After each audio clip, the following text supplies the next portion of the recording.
review of Raw for Monday night. Hey everybody, it's John Pollock and Wai Ting with you. We know that you have a life, you don't have time, it's the summer, it's beautiful out. Who's got 3 hours to devote to Raw? No, I got to catch my Pokemon. Are you kidding me? Absolutely. Are you on Team Valor? Yes. Do you know what Team Valor is? No, I have no idea. Well, we don't either. So now it's time for Raw in 3 minutes because Raw kicked off from the beautiful Dunkin' Donuts Center on Monday night with Stephanie McMahon and Shane out. Shane McMahon playing the role of a popsicle in the middle of summer, sweating. He was one of those orange popsicles too. He was in trouble. My favorite.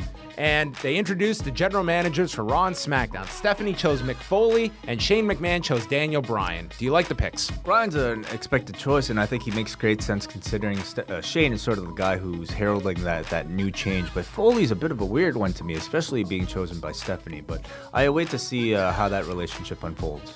Chris Jericho and Kevin Owens took on Sami Zayn and Cesaro, ending with Sami Zayn winning with a cradle over Chris Jericho. I think it's safe to assume of these four, you're going to see a big split here amongst the brands of these four. I would say so, especially Owens and Zayn. Yes, and they will have their match on Sunday at Battleground. Throughout the night, we had lots of Bryan and Foley segments backstage, meeting with talent. Alberto Del Rio lost to Darren Young. Darren Young's, his new in-ring style is just doing a lot of Bob Backlund spots going into Sunday's match against The Miz.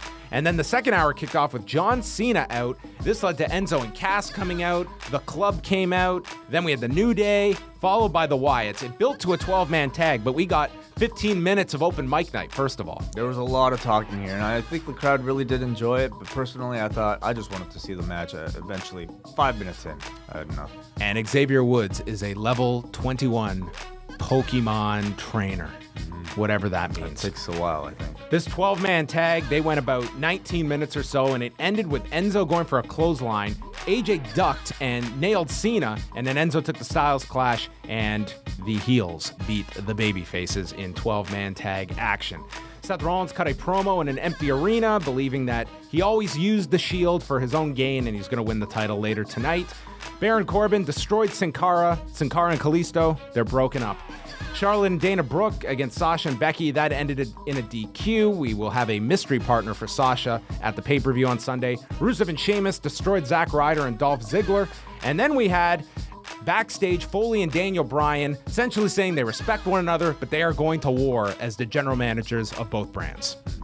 And then the main event, Dean Ambrose and Seth Rollins. This thing went almost 25 minutes, ended with a disputed finish where we had a double pin, and you went off the air thinking that Seth Rollins was the new champion. They did announce after on the network and in the arena that Dean is still the champion, and it went to a draw. But I thought this was going to be how you break the title up.